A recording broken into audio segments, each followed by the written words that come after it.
Bible in the book of Ephesians. Gusto ko pong dagdagan na itaas ang basa from verse 1 hanggang verse 10. Aklat ng Epeso, Kapitulo 2, talatang 1 hanggang talatang 10. Dito po tayo hahango ng mga salita ng Panginoon na atin pong babaunin sa buong linggo po na ito. Ito po ang ating pong matutunghayan. Noong unay, patay kayo dahil sa inyong mga pagsuway at mga kasalanan. Sinusunod ninyo noon ang masasamang takbo ng mundong ito at napailalim kayo sa pinuno ng mga kapangyarihan sa himpapawid, ang espiritong naghahari sa mga taong ayaw pasakop sa Diyos. Ang totoo, tayong lahat ay dati ring namumuhay ayon sa pagnanasa ng ating laman at sumusunod sa mga hilig ng katawan at pag-iisip. Kaya sa ating likas na kalagayan, kabilang tayo sa mga taong kinapupuutan ng Diyos. Subalit, napakasagana ng habag ng Diyos at napakadakila ng pag-ibig niya sa atin. Tayo'y binuhay niya kasama ni Kristo noong tayo'y mga patay pa dahil sa ating pagsuway. Naligtas nga kayo dahil sa kanyang kagandahang loob. Dahil sa ating pakikipag-isa kay Kristo Jesus, tayo'y muling binuhay na kasama niya upang mamuno kasama niya sa kalangitan. Ginawa niya ito upang sa darating na mga panahon ay maipakita niya ang di masukat na kasaganaan ng kanyang kagandahang loob sa kabutihan niya sa atin sa pamamagitan ni Kristo Jesus. Sapagkat dahil sa kagandahang loob ng Diyos, kayo ay naligtas sa pamamagitan ng pananampalataya. At ito'y kaloob ng Diyos at hindi mula sa inyong sarili. Hindi ito bunga ng inyong mga gawa, kaya't walang maipagmamalaki ang sinuman. Kung ano tayo ngayon ay gawa ng Diyos, at sa pakikipag-isa natin kay Kristo Jesus ay nilikha niya tayo para sa mabubuting gawa na inihanda niya noong una pa man upang gawin natin. Pinupuri ka namin, aming Diyos na dakila. Salamat po ng maraming una sa buhay at lakas na pahirap mo po sa bawat isa po sa amin. Salamat po dahil hindi lamang buhay ang pahiram mo, bagkus Panginoon, maging ang kaligtasan o Diyos ay iyo pong ipinagkaloob sa bawat isa po sa amin. Salamat po sa umaga pong ito. Hayaan mo po na habang binugulay-gulay po namin ang iyong mga salita na nakatala sa iyong aklat sa Ephesians chapter 2 verse 8 to 10, ikaw po, Panginoon, sa pamamagitan ng galaw at kilos ng banal na Espiritu Santo, ikaw ang mangusap. Buksan mo ang puso ng bawat isa sa amin at gamitin mo lamang po ang iyong abang lingkod na may pahayag ng may kapangyarihan ang iyo pong mga salita. Kaya ngayon pa lamang, nananampalataya po kami na ikaw po ang gumagalaw at kikilos sa aming pong kalagitnaan. At dahil diyan, tiyak ang aming pong tagumpay. Kaya naman, ngayon pa lamang, ibinabalik na po namin sa iyo ang pinakamataas na papuri, pagsamba, kaluwalhatian at kadakilaan. Ito po ang aming samo at dalangin sa dakilang pangalan ng aming Panginoon, Diyos sa tagapagligtas na si Jesucristo. Ang lahat ay magsabi ng Amen at Amen. At ibigay ko namin siyempre yung pinakamataas na papuri sa Diyos na makapangyarihan sa lahat.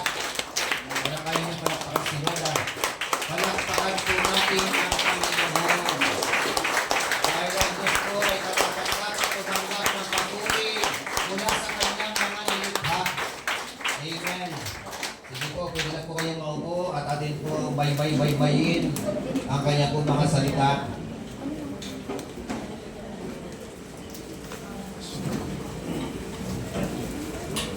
Pag-usapan po natin, save, shape, and send. Yan po yung ating pong title na ating pong pag-usapan. Save, shape, and send. Sabi nga po sa English version, for by grace are you saved through faith. And that not of yourselves, it is the gift of God, not of works, lest any man should boast. For we are His workmanship, created in Christ Jesus unto good works, which God has prepared before ordained that we should walk in them. Amen. So, sino po rito yung nakatanggap ng napakalaking regalo? Wala pa po kayo natanggap na napakalaking regalo? Ano ang pinakamalaking regalo o pinaka-valuable na regalo na natanggap nyo? Volleyball. Volleyball. Valuable. Volleyball. Not volleyball. Okay, so, meron po ba kayo natanggap na pinakadakilang regalo and very precious na regalo? Ano po? So, po pwedeng isang bagay yan. Diba? O kaya, sabi nga ni Angel, ang pinaka-greatest gift, ano, si Jaja, para si Monica. So, yung kanilang dalawang anak, ano. So, sino po rito nakatanggap ng diamond? Okay, diamond, ano? Gift, no? Another type. Diba? So, yun po, no? Mga bagay na natanggap niya, wala kayo natatanggap? No? So, kapag kayo ikaw ay nakatanggap na isang bagay na napaka-precious, diba? Talagang ikaw po ay mapapa-hallelujah. Diba? Hallelujah. Praise the Lord. Diba? So, ganyan kahalaga yung tinatawag na bagay na yan. Hindi ko alam kung ano po. Sabi nga po, pwedeng yung iba sa atin, second life, third life, diba? Another life. Diba? Yung protection natin, Panginoon, everyday. Yung kayo ay dati walang anak, nagkaroon kayo ng anak. Hindi ko ba? O yung kayo ay narigaluhan ng isang mamahaling regalo. Diba? That is the greatest gift. Hindi ko ba? At because of that gift, talagang sabi ko nga mapapabulalas ka ng tinatawag na pasasalamat sa ating dakilang Diyos. Amen? So, kasi po, sinisipat po natin talaga ang gift very common in terms of money. Tama? Okay naman yan no? Another blessing yan. Yung pong mga biyaya na yan. Ano po? Oo, pwede rin naman po yung mga gifts na yan, yung po mga ayuda. Po ba? Blessing din po ba yan? Po yan. Pero alam niyo po ba, sa kabila po ng mga kaloob na yan, ng mga regalo na yan, ng mga gifts na yan, kung kanino man galing ang mga bagay po na yan, meron pong pinakadakilang regalo ang Diyos sa bawat isa po sa atin.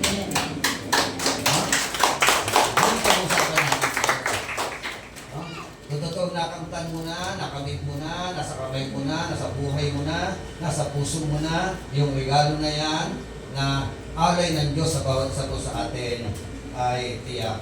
Pag naintindihan mo yan, wala nang dahilan para hindi mo ibigay ng lubusan ang sarili mo sa ating Panginoon Diyos. Amen? Save, shape, and send. So, sabi nga hindi ka basahin ito mga nakalagay sa introduction ko. Nag-intro na ako So, pag-usapan po natin sa tema what are the balanced view of salvation and service? Actually, ito yung process. Kung meron kang pananaw sa tinatawag na kaligtasan at paglilingkod, po, mahalaga po yung balansyadong pananaw sa kaligtasan at paglilingkod. Yung iba po kasi, nung maligtas, wala nang ginagawa. Di mo ba? At yung iba naman po, nagte-take ng effort. No? Talagang gumagawa ng mga hakbang for them to be saved. So, yung dalawang view na to, parehong negative. Ito? At ito po yung ikaklaro ko po sa umaga po ito para maging malinaw ang ating pong pananaw patungkol po sa kaligtasang ipinagkakaloob ng Diyos sa bawat isa po sa atin. So, una po, we are saved by grace. Sa Tagalog, ang sabi po ng talatang 8 hanggang talatang 9 ng aklat ng Epeso, Tagalog version, sapagkat dahil sa kagandahang loob ng Diyos, kayo ay naligtas sa pamamagitan ng pananampalataya. Amen? Paano raw po naligtas? O paano raw po maliligtas ang isang tao? Una, grasya. Biyaya ng ating Panginoon Diyos. For by grace, sa biyaya, kayo ay naligtas. Amen? So, paano makakamtan ng kaligtasan sa pamamagitan ng biyaya? Kailangan po ang tamang pananampalataya. For by grace, you have been saved through faith. Amen? So, we are all saved by grace. Amen? In other words, mga kapatid, salvation is a gift, not a reward. Amen. Ang kaligtasan ay regalo. Amen? Hindi po ito, ano sa Tagalog? Gantimpala. Na kung saan sa gantimpala, kailangan mo mag-effort, kailangan mo magpursige, kailangan mong gumawa ng gumawa upang ikaw ay maligtas. Hindi po ganun. No po? So, biyaya po ang kaligtasan.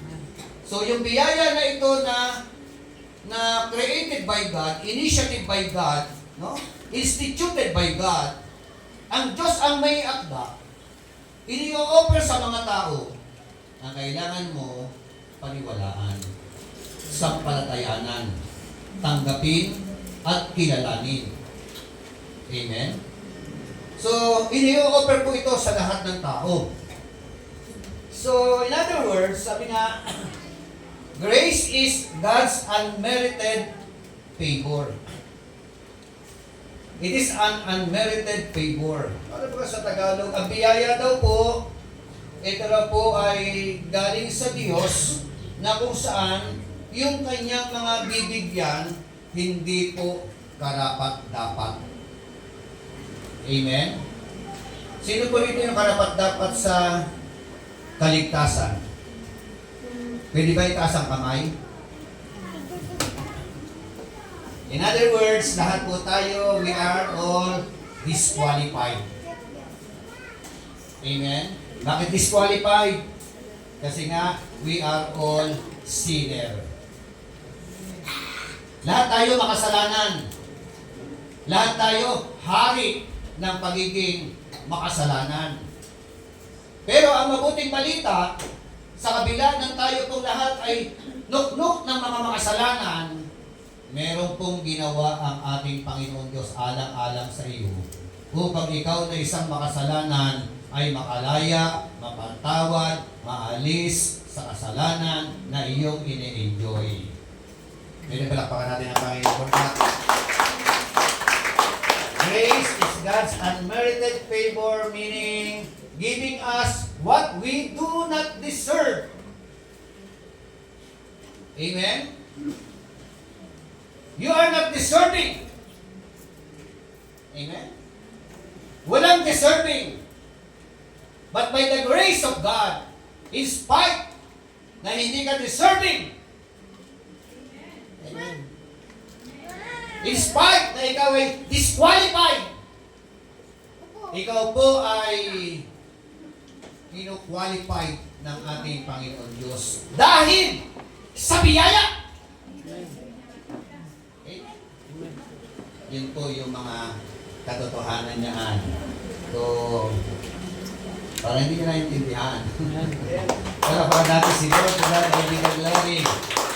Sabi nga po ng Acts 16:30-31, ang sabi roon ng Philippian jailer, paano ako maliligtas?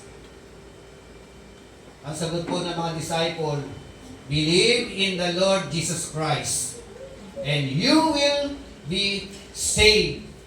You and your household. 16:30-31. Sumampalataya ka sa Panginoon. Ikaw ay maliligtas. Ikaw at ang iyong sambahayan. So, yung salitang save doon, kaligtasan doon, maliligtas, sa Griego salita, so. Na ang ibig sabihin, rescue from harm. Yun po ang ibig sabihin.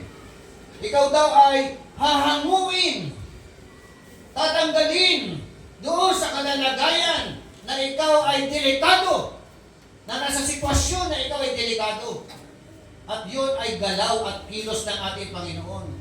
Dalawang kahulugan, rescue from harm, and in other words, yung iba pang kahulugan, not just only for you to rescue from harm, of course, God has given us eternal life. Amen. Diba? Grasya eh. Biyaya eh. Hindi lamang tinanggal ka sa pagiging mga makasalanan. Hindi lamang tinanggal ka doon sa lusang ng pagiging makasalanan. Kaakibat ng pagtanggal sa iyo. Merong ginawang isa pa ang ating Panginoon.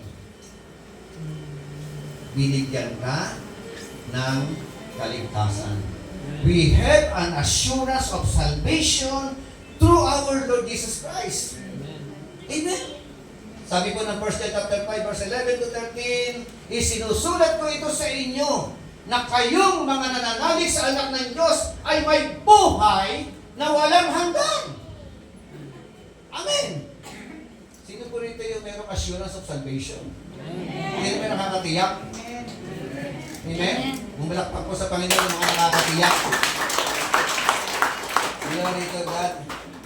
We are saved by grace through faith. So in other words, if salvation were by works, then heaven would be full of boastful. Oh, kung ang kaligtasan daw po ay sa pamamagitan ng mga gawa, ang kalangitan daw po ay mapupuno ng mga babae at lalaki na mga mayayabang. Hello? Ibig sabihin, kung sa pamamagitan ng mga gawa, pagdating sa langit, sasabihin mo kay Lord, Lord, nagpagawa po ako ng mga simbahan, kaya pwede akong maligtas. Panginoon, nagdulit ako. Panginoon, given ako. Panginoon, matulungin ako. Kaya, isulat mo po ang pangalan mo sa aklat ng buhay. Karapat-dapat po ako maligtas. Hindi po.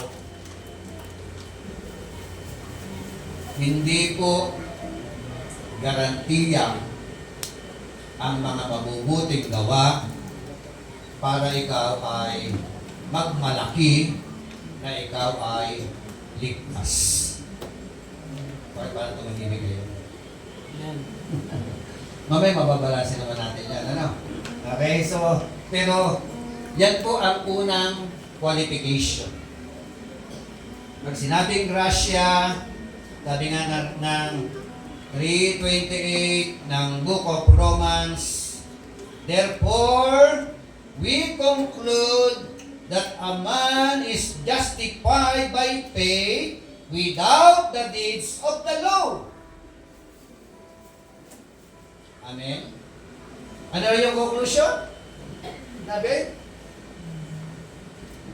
For we maintain that a person is justified by faith apart from works of the law. Oh. Ano sabi?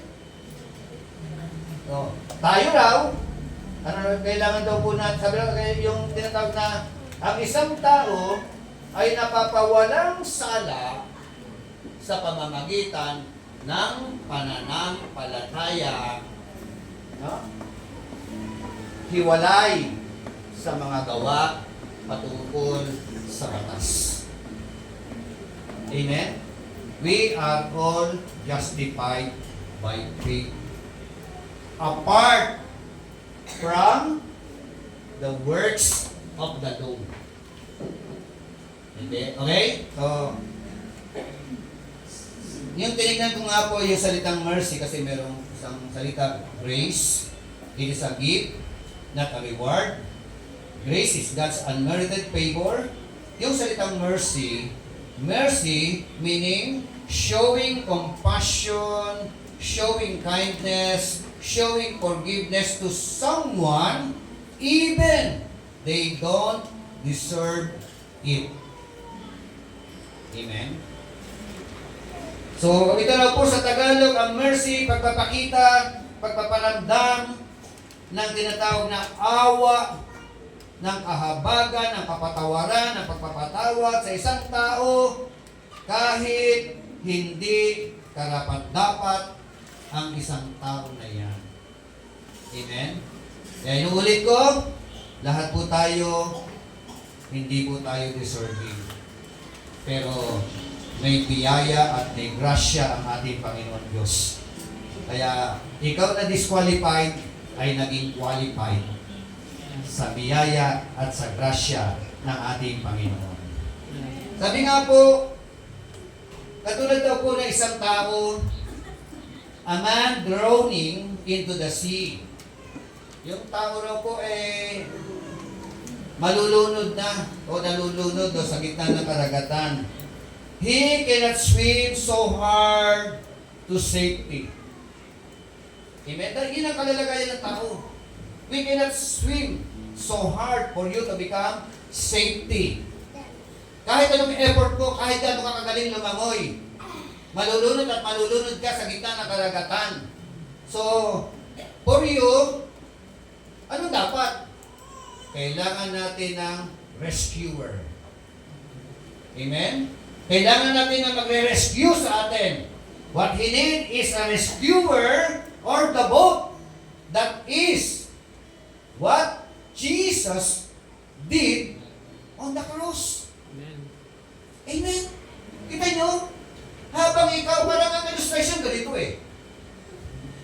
habang ikaw ay nakalubog sa kasalanan, o habang ikaw ay nakalubog doon sa gitna ng karagatan, na kahit anong effort mo, kahit anong galing mo lumangoy, no? Sa haba-haba at lawak ng dagat na yan, hindi mo kayang iligtas ang iyong sarili.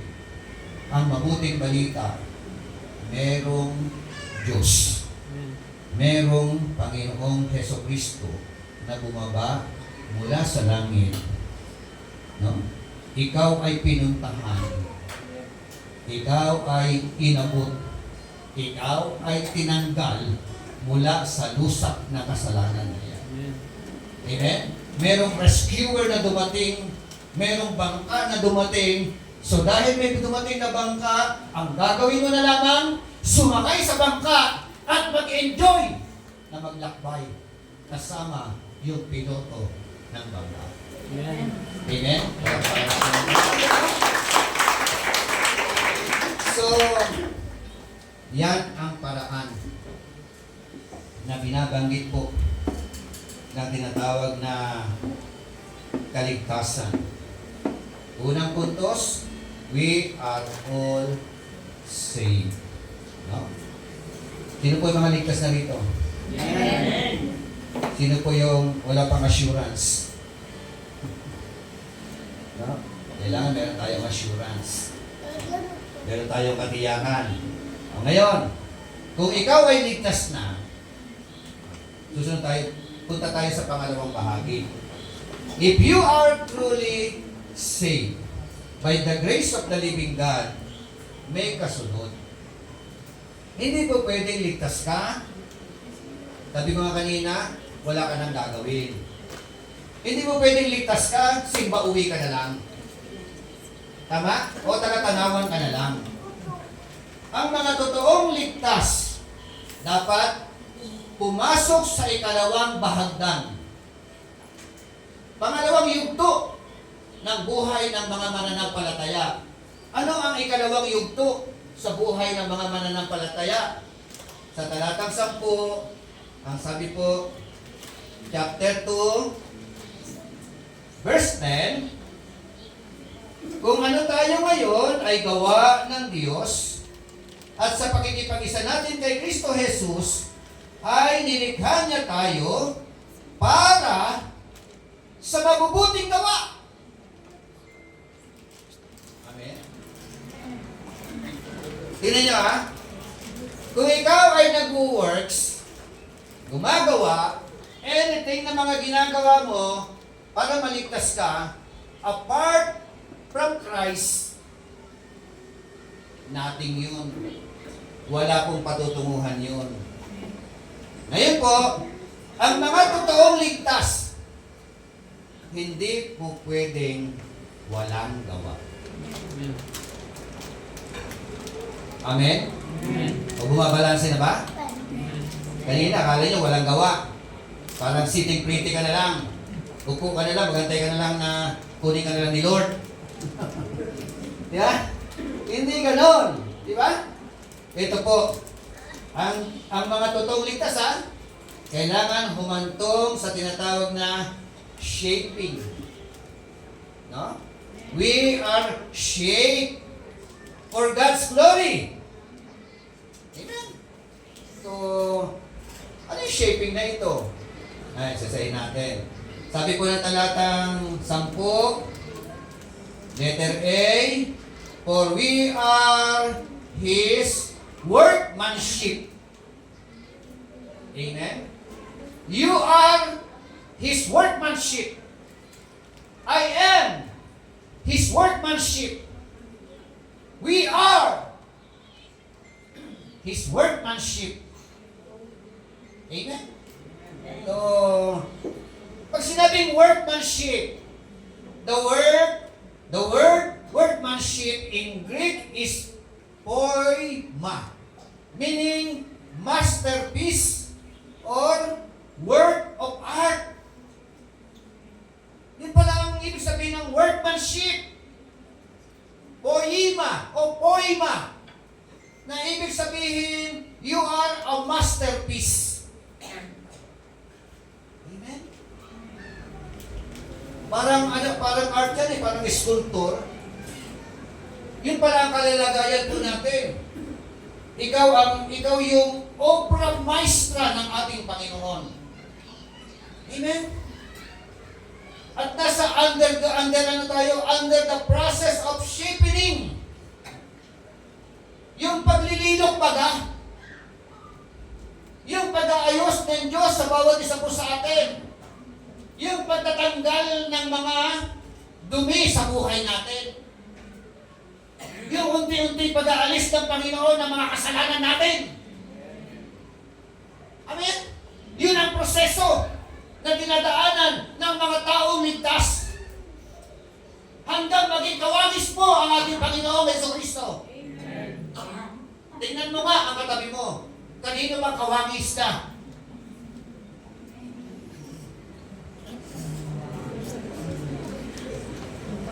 Ano? Kanino wangis? Mahaba pa ba sungay? Hello? Marami pa bang dapat tanggalin? Marami pa bang dapat alisin? Di ba? Karakter, ugali, way of life. Dami, no? Pero, sabihin mo sa katabi mo, hindi pala po pwedeng hindi ka dumaan dyan. Di ba? If you are truly saved, si Lord po, ilalagay ka niya, no, sa isang silid ng lugar at babalik-balikan ka ng Panginoon. Pagbalik ni Lord, no, tatanggalin yung pangit, tanggal, tanggal, tanggal. At habang tinatanggal niyan, hindi po madali. Tama? Hindi po madali ang pagtanggal. Lalo na kung meron ka mga iniingat-ingatan. Hello? Lalo na kung ikaw ay merong ini-enjoy na mga wicked things, no? Unhealthy relationship, di ba? Vices, no? Pangit na karakter. Dami, no? Ang dami palang tatanggalin si Lord. Are you with me? Inuulit ko, habang tinatanggal yan, lalo na kung hindi ka handa, di ba? Kaya meron kinukutuhan, tatanggalin na lang bilang gumalaw. Ay, di naman pa din may ulo. Ay, yung ulo. Yung puto, hindi yung ulo. Yung puto lumipad, nakakalipad ba yung puto? Sabi na. Nalilipad ba? O pagka nagdikit yung ulo at ulo niya, nakalilipat. Di ba? Parang ano eh. Marami sa atin, maraming kuto. Dapat tanggalin. Di ba? Pangit na ugali, dapat tanggalin. Pagiging mataray, dapat tanggalin. No? At sino ba magtatanggal niyan? Ang may kakayanan magtanggal niyan ay walang iba kundi ating Panginoon Jesucristo. Amen. Amen! Pumalakpak kay Lord, mga naniniwala. At patatanggal ang mga bagay na yan kung ipapatanggal mo. Tama! Kung ayaw mo ipatanggal, pahala ka sa buhay mo. Hindi na pipilitin ng Panginoon. Amen? Pero, pag ayaw mo ipatanggal, yun ang magiging tinik. Tama? Yun ang magiging balakid sa pag-usad natin sa ating mga pananampalataya. Amen? Kaya gano'n man kasakit yan, patanggal po natin. Kasi pag hindi po natin pinatanggal, para ka sumisipa sa matulis na bagay. At wala sino mang sumipa sa matulis na bagay na nagtagumpay. Lahat kaswalti. Amen po ba? Amen. Okay, so yun pala. We are all shaped for God's glory. Amen? So, you are God's masterpiece, not an accident. Amen? Kaya ka nakaupo ngayon diyan, hindi aksidente na nakaupo ka kayo diyan. No? Yan ay itinadhana na ng Panginoon na ikaw ay nakaupo ngayon diyan para lubusan mong makilala ang ating tagapagligtas. Ang Diyos na meron pong kakayanan, amen, for us to rescue from our sin, and not just only for us to rescue from our sin, and that God, ang Diyos na yan, He can also save us. Amen? Part of His divine design. If you are truly saved, bahagi ng disenyo ng Panginoon na ikaw ay lilukin. Hello? Bahagi yan. Kaya kita nyo yung mga Kristiyano, pabago ng pabago ang buhay. Pabait ng pabait. Amen? Anong gusto nyo dagdagan? Payaman ng payaman. Paganda ng paganda ang ugali ng mga mananampalataya. Amen. Amen? Ibig sabihin, tayo po ay nag-grow sa ating pong pananampalataya. Amen? Sa ibang pananampalataya, meron bang pagbabago ng buhay? Wala. Di ba? Walang baguhan. Bagkus pasamaan pa nga eh. Di ba ba? Pero sa pananampalatayang Kristiyano, dito lang po natin nakikita na unti-unti na nagiging banal yung mga nagsisimba. Amen? Kung saan ang itinataas ay walang iba kundi ang pangalan ng ating Panginoon. Diyos at tagapagligtas na si Yesu Cristo. Kita nyo? Marami sa ating mga ganyan eh. Mula sa worst na buhay, maayos na, di ba? Oh.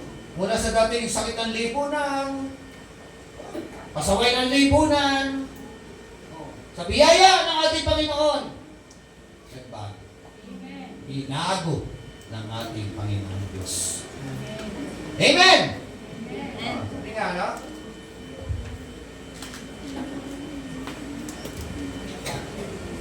In other words, mga kapatid, when God saves us, He also shapes us. Amen? Package deal yan. Pag niligtas ka ni Lord, babaguhin ka. Hindi po pwede hindi ka baguhin. Hindi makakarating ng langit. Amen? Pag hindi ka nagpabago at binago ng ating Panginoon, so, He transforms our life so He can reflect His glory in us. Amen? Ibig sabihin, binago ka ng Diyos, binabago ka ng Diyos, no? Araw-araw, upang sa ganun, yung reflection ng Diyos ay makikita sa ating mga mukha. From glory to glory. Amen po ba? Tignan nyo nga, yung katabi mo, kung merong shikay na glory. Di ba? Di ba yung shikay na glory, yung parang merong kang brown na kulap. Nagliliwanag ang mukha mo. Di ba? Yun eh. Yun ang shikay na glory. Habang nangangaral ka o habang nakikita ng mga tao, bakit parang ang pangit naman ng tao na ito, pero bakit nagliliwanag ang mukha? Tama ba? Shikay na glory yun. Hindi nakukuha sa itsura yan. Meron naman po, gwapo, pero wala naman shikay na glory. Tama ba? Oh, ang nakikita eh hilatsak ng mukha. Kaya mahalaga po yun. Diba ba? Ibig sabihin, unti-unti po tayo binabago ng ating Panginoon Diyos. Hanggang maging kawangis natin ang Panginoon. He molds our character. Not just only our character, our desires, and our purpose in life. Yun ang kanya mga nilililok. Amen. Yung karakter mo, ugali mo. Lahat ba ng tao may karakter? Lahat? Lahat meron. Kaya lang yung iba, bad. Diba? Iba, good. So, kaya kailangan from bad to become good. Amen? From good to become better. From better to become best. Glory, from glory to glory, yung mga pagbabago ng Diyos sa atin. So, sabi nga Think of a potter shaping. A lamp of clay has no beauty by itself. But in a potter's hands, it becomes a vessel of honor. Amen? So, nakakita na kayo yung magpapalayo? Amen? Yung mga magpapalayo, kumukuha ng clay. Yung clay na ito, walang ano, basta kuha siya ng clay. Yung clay na yon on its own, wala siyang bearing, walang gamit. Di ba? So, walang kwenta, walang kabuluhan. Ang good news dyan, merong pattern na magbibigay ng pansin doon kay clay. Yan ang nakatabi mo, mukha kang clay. Di ba? Yun tayo eh. Walang kwenta, walang kabuluhan, basura. Amen. Pero sa kabila ng pagiging basura, walang kwenta, binigyan ng pagpapahalaga ng ating dakilang Diyos. Mula pa lang sa creation, galing na ang tao sa putik. Amen. At mula sa putik na walang value, pinahalagahan ng Diyos. Ikaw yun. Amen po ba? Ay mo pumalakpak para hindi pa. So, yun nga, isipin natin mula sa gumagawa ng palayok, at yung magpapalayok na ito, kukuha ng bagay, putik, clay, walang kwenta. Kukunin niya, hihipuin niya, inililot niya. Amen? Hanggang lumitaw yung disenyo na gusto niyang lumitaw mula sa clay. Amen. Amen? Ganun po tayo sa harapan ng ating Panginoon Diyos. Amen? Amen. Mula sa walang kakwenta-kwenta na ito. Ang dami na sa atin sa walang kwentang buhay, no? Nilililok ng Panginoon. Kaya ang hamon po sa atin, magpaayos. Amen. Amen po ba? Pumalakpak po yung handang magpaayos. At ang mabuting balita dito, pag ginawakan ka ng kamay ng magpapalayo, nasa safe na lugar ka. Amen po ba? So, God shaping our life in something beautiful for His glory. That is the very purpose of God. God shaping our life. And what is His purpose? Bakit ka sinishape? Bakit tayo sinishape? Bakit tayo nililino? Para ikaw ay magbigay ng kaluwalhatian sa Kanya. Amen? Yun ang purpose. Kaya nga sabi ko na 2 Timothy chapter 2, verse 21, if you keep yourself pure, you will be a special utensil for honorable use. Ang sabi ron, kung ikaw ay nag-iingat ng iyong sarili, sinisikap mo na ikaw ay maging malinis, ikaw daw po ay magiging kagamitan, you become a special utensil for honorable use. Amen? Your life will be clean and you will be ready for the Master to use you for every good work. Amen. So, ang ginagamit ng Panginoon sa mga espesyal na mga okasyon, na mga gawain, yung pong mga babae at lalaki na nagpapalinis sa harapan ng ating Panginoon. Hindi ka po pwedeng magamit kung ikaw ay plato na marumi. Tama? Hindi ka po pwede magamit kung ikaw ay tinidor na marumi. Are you with me? Kaldero na madumi. Ang gagamitin ng Panginoon ay walang iba. Anumang bahagi ka, anumang kagamitan ka, lagi ka magpalinis sa harapan ng kamay ng ating Panginoon Diyos. At ikaw ay patuloy niyang gagamitin.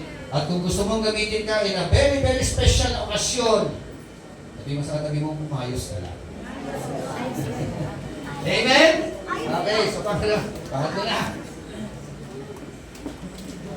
We are sent to do good works for God's glory. Amen? Sa 10b ng Ephesians chapter 2 verse 10, for we are His workmanship, created in Christ Jesus unto good works. Amen? Yun pala yun eh. Kaya ka pala naging mananampalataya, naligtas, hindi sapat na naligtas ka, kailangan mo, sabi nga, created in Christ Jesus unto good works. In other words, mga kapatid, we are not saved by good works, but we are saved for ano? For good works. Sa Tagalog, hindi ka raw naligtas o maliligtas sa pamamagitan ng mga mabubuting gawa.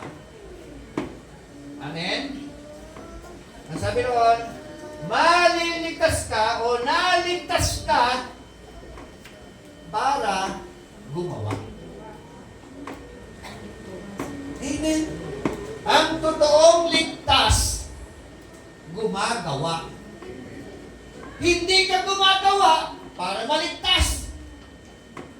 Gumagawa ka dahil ligtas ka na. Amen po ba? Amen.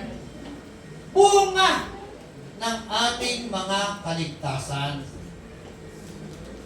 Ang mga mabubuting gawa.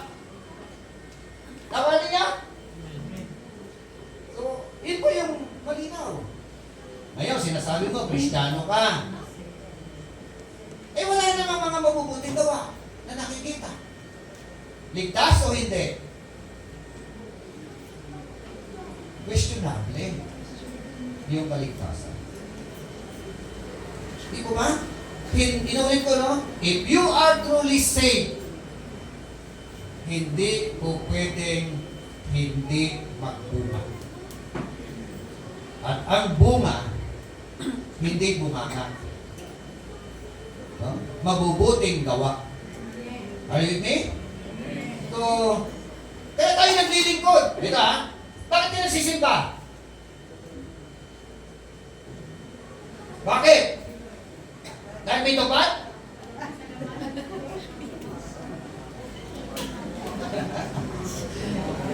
Hello?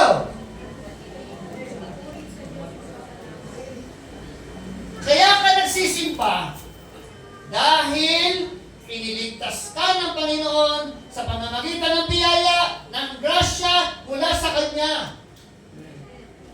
Amen. Yun ang dahilan. Kaya tayo narito dahil mahal natin ang Panginoon. Kaya tayo naglilingkod dahil siya ang unang naglingkod sa atin. Hindi dahil sa biyaya. Tama? Ang biyaya, kasunod na lang yan. Amen? Yung financial blessing na yan, package deal na yan eh. Kasunod na lang yan. Are you with me? Sabi na uli, Matthew 6:33, but seek ye first the kingdom of God and His righteousness, and all these things shall be added unto you. Unahin ninyo ang Diyos. Uunahin ka ni Lord. Amen? No, kaya tayo, di ba? Yung mga umuuna kay Lord, yung una sa listahan. Tama? Oh. Tapos may mag-aapila. Kahit ba sumama ito, eh, hindi ka nagsisimpa. Unahin muna ninyo ang Diyos. Unahin nyo muna paglingkuran ng Panginoon. Bakit din na yan? Ang daming parating na mga biyaya. Tama? Oo. Kasunod na lang yan. Kaya tayo, ulitin ko, kaya ka na nanalangin, kaya ka nagsisimpa, kaya ka natin ang mga gawain dahil iniligtas ka ng ating Panginoon. Bunga na lang yan ng ginawa niyang kabutihan sa buhay po ng bawat isa po sa atin. Subukan po natin gano'n ang maging prinsipyo po natin. Inuulit ko, pag inuna mo ang Lord, tiyak, uunahin ka rin niya. Dapat palagi. Amen? Pumalakpak po sa Panginoon. We are sent to do good works for God's glory. No? We are all saved. We are all in shaping. No? Patapos ng shaping, isisend ka. No? Para magbigay ng kaluwalhatian sa ating pong Panginoon. Nulit ko, we are not saved by good works, but we are saved for good works. God has preordained or prepared in advance a path of service for every Christian. Amen? Wala pong iniligtas ang Diyos na walang mission. Amen? If you are truly saved, you have a mission. Amen? Meron kang dapat na gawin. So, your life has a mission. God doesn't just save us or save you and save you aside, He saves to serve. Sabi nga po ng Santiago 2:17, even so faith, if it had not works, is dead, being alone. Amen? Ibig sabihin, ang pananampalataya, kung walang bunga ng mga mabubuting gawa, patay. Pananampalataya lang na walang bunga, patay. Amen? Patay yun. Kaya kailangan merong resulta. At sabi nga imagine a tool in a box. A tool in a box is designed not just only to exist, but to be used. Amen? Bilang mga Kristiyano, ang disenyo po natin not just only for you to occupy space here on earth, no? Kumain, no? Makita ng mga tao. Ang purpose po, ang disenyo po ng Panginoon bilang mga mananampalataya upang ikaw ay magamit. Amen? Alam niyo po, pag hindi ka nagpagamit kay Lord, ang gagamit sa iyo, ibang Lord. Tama? So, pag ginamit ka ng ibang Lord, mapapariwara ang buhay mo.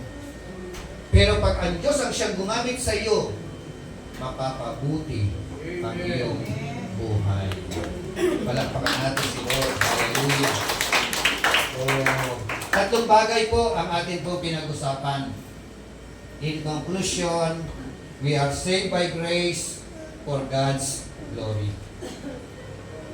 That is a miracle of salvation.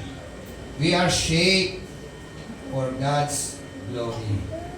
Patuloy po tayo binabago ng ating Panginoon. That is the masterpiece of transformation. And we are sent to do good works for God's glory. That is our mission of service. Tayo po lahat ay tumayo. Purihin ka, Panginoon. Salamat po na maraming umaga po ito sa araw na ito. Na kung saan nakita po namin ang iyong kabutihan sa buhay po ng bawat isa sa amin. Iniligtas mo po kami. Kasama po kami sa nagtamo ng kaligtasan. By your grace. Lord, thank you so much. At hayaan mo po, Panginoon, habang binubulay po namin, Panginoon, ang biyaya na ito, even though na hindi po kami deserving, naranasan po namin ang mercy mula sa iyo, Panginoon Diyos. Tulungan mo po kaming lahat na magpaayos sa iyo. Because we are your workmanship. Ikaw ang mother. At nasa mga kamay mo po kami lahat, Panginoon. Habang naririto po kami sa mundo po na ito, ikaw po nakakilala sa amin.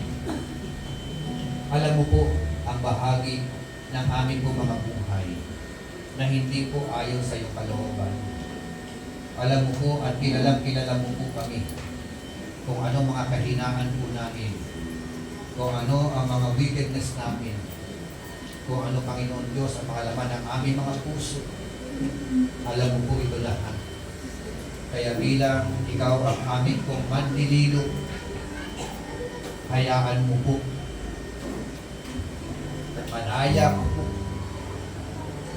gumalaw at kumilos sa amin po mga buhay. Alisin mo po ang lahat ng palakid. Alisin mo po ang lahat ng mga hindrances sa buhay po namin. Ipinapaubaya po namin sa iyo ang kabuuan ng aming po mga pagkatao. Patawad po sa amin po mga nagawang kasalanan. Patawad po sa mga marunuming laman ng aming po mga kaisipan. Patawad po, Panginoon, sa mga maling pananalita na nabanggit po namin. Patawad kung meron po kaming mga unforgiving spirit. Patawad kung meron kaming hatred, kung meron kaming anger. Patawad, Panginoon, kung meron pa po kami mga vices na hindi po namin kayang talikuran. Lord, nasa panahon po kami ng shaping ang iba sa amin. Panahon ng paglililo. Tulungan mo po kami maging handa para sa paglililog na ito, Panginoon. We are more than willing, Panginoon. Lumalaw ka po sa buhay po namin. Kumilos ka po sa buhay po namin. Upang sa ganon, Panginoon, pag isinugo mo po kami, nakikita ng mga tao sa amin po mga paligid, ang kaluwalhatian mo, ang kadakilaan mo sa amin po mga buhay. Salamat po. Hallelujah. Pwede ko bang itaas natin mga kamay sa presensya ng Panginoon? At habang tayo po ay umaawit, we can talk with our God. Because the Lord our God is an omnipotent God, omnipresent God. Narito po siya sa atin po kalagitnaan. Isang daing lang, isang dalangin. Mula sa atin po mga puso, nakikinig siya at handa siya po siya tumugon. Ano man ang desire ng puso mo, buksan mo puso mo sa Kanya. Anong purpose mo, ilapit mo sa Kanya yan. Hallelujah.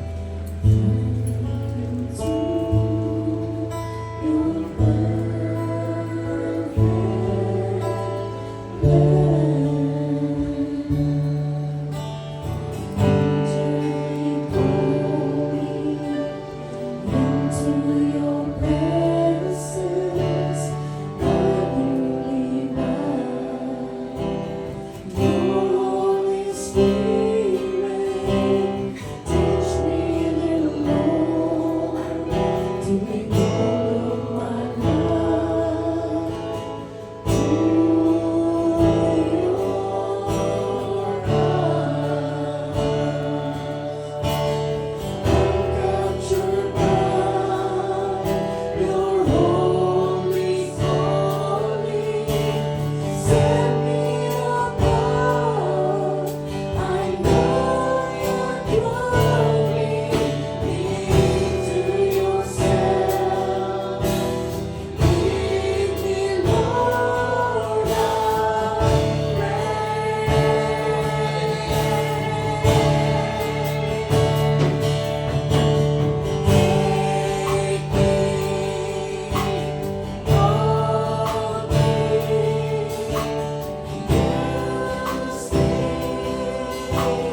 and everlasting life. Ang Diyos po, ginawa niya po ang lahat ng hakbang at paraan. Dahil sa kanyang malapis na pagmamahal sa bawat isa sa atin. Inialay ng ating Panginoon Jesucristo ang kanyang katawan doon sa krus ng Kalbaryo. Umago sa kanyang dugo doon sa krus ng Kalbaryo. Sa kabila ng siya'y walang kasalanan, tiniis niya ang harapin ang mga bagay na ito. Dahil sa kanyang labis-labis na pagmamahal sa iyo. Upang ikaw na walang kapag-pag-asa ay magtamo ng pag-asa. Upang ikaw na pabulusok sa impyerno ay magkaroon ng pagkakataon na makarating doon sa langit sa presensya ng ating Panginoong Diyos. Hindi mangyayari ang mga bagay na ito kung hindi nagtig ng inisyatibo ang ating Panginoon. At ikaw na nagtamo ng kaligtasan, kung pwede ba na ilapit mo ang iyong sarili sa harapan ng Panginoon. Pwede ba taas natin mga kamay sa presensya ng Panginoon. At habang nakataas ang iyong mga kamay sa presensya ng Panginoon, pwede ka magkusal ng panalangin para sa Kanya. Isang pasasalamat muna sa Kanyang ginawa para sa iyo. Hallelujah. At pagkatapos ng pasasalamat, pagtatalaga ng ating po mga sarili upang mapapurihan siya, maluwalhati siya sa buhay na meron tayo. Hallelujah. Come on, church. Kausapin natin ang Panginoon. Ang Diyos ay nasa tabi natin. Omnipresent ang Panginoon. A tangible God. Hallelujah.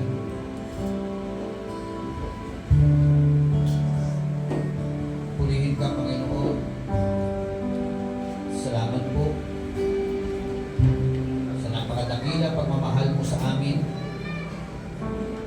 Salamat po dahil sa kabila na wala kaming pag-asa, nagkaroon kami ng pag-asa. Salamat po sa iyo pong alok na buhay na walang hanggan sa amin, na nakamtan namin. It is our assurance and it is our hope, Panginoon. Kaya naman, Lord, bilang ganti namin, Panginoon, bilang tugon namin sa iyong pagmamahal sa amin, isinusurrender po namin ang buhay namin sa iyo. Sinusuko po namin ang aming po sarili sa iyong harapan. Kinikilala namin, ikaw po ang aming po manlililo. Inilalapit po namin sa iyong mapagpalang kamay ang aming po mga buhay. Bahala ka na po ang buhay namin. Isinusurrender po namin ang aming po mga sarili sa iyong harapan. Lilukin mo ang dapat mong lilukin. Ayusin mo ang dapat mong ayusin, Panginoon. Upang sa ganon, lumitaw sa katauhan po namin ang isang napakagandang obra maestra na nililog ng iyong mapagpalang kamay. Obra maestra na nakapagbibigay ng kaluwalhatian sa iyong banal at dakilang pangalan. Thank you, Lord. Hallelujah.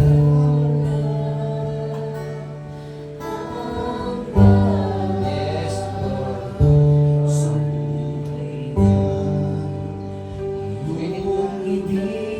Salamat. Sa buhay na walang pag-asa,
Ang buhay na ito, Panginoon, pagpapala po ito, Panginoon.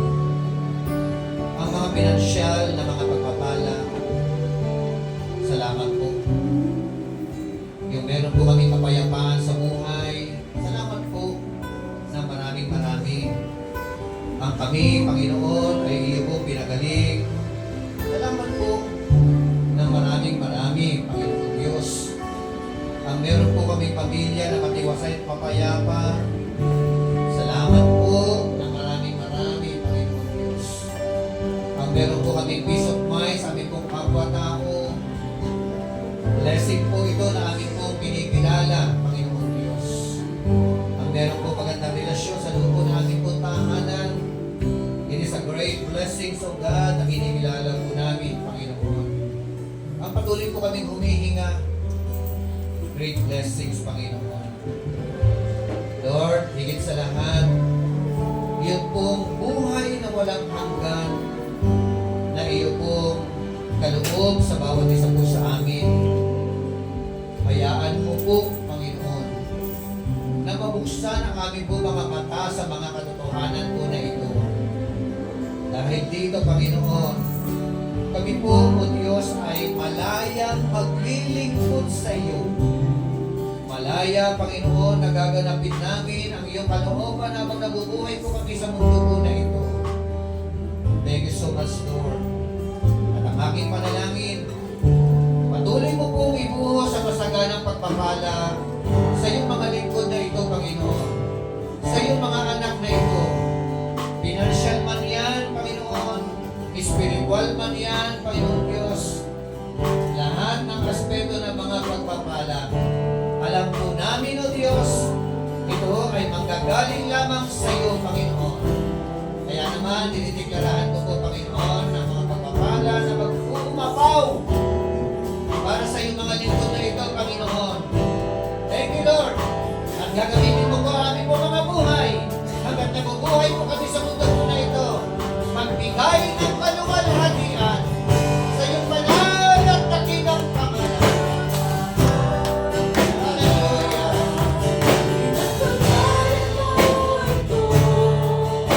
Hanggang na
ang dakilang pag-ibig ng ating Diyos Amang sumasalangit na kanyang patuloy na inilalagak sa ating mga puso, ang masaganang biyaya, pagpapala na nagmumula sa ating Panginoon Jesucristo na nagdudulot ng kaligtasan at ang walang hanggang pakikibisan ng Diyos Espiritu Santo na siya nating gabay, patnubay at dakilang tagapagturo.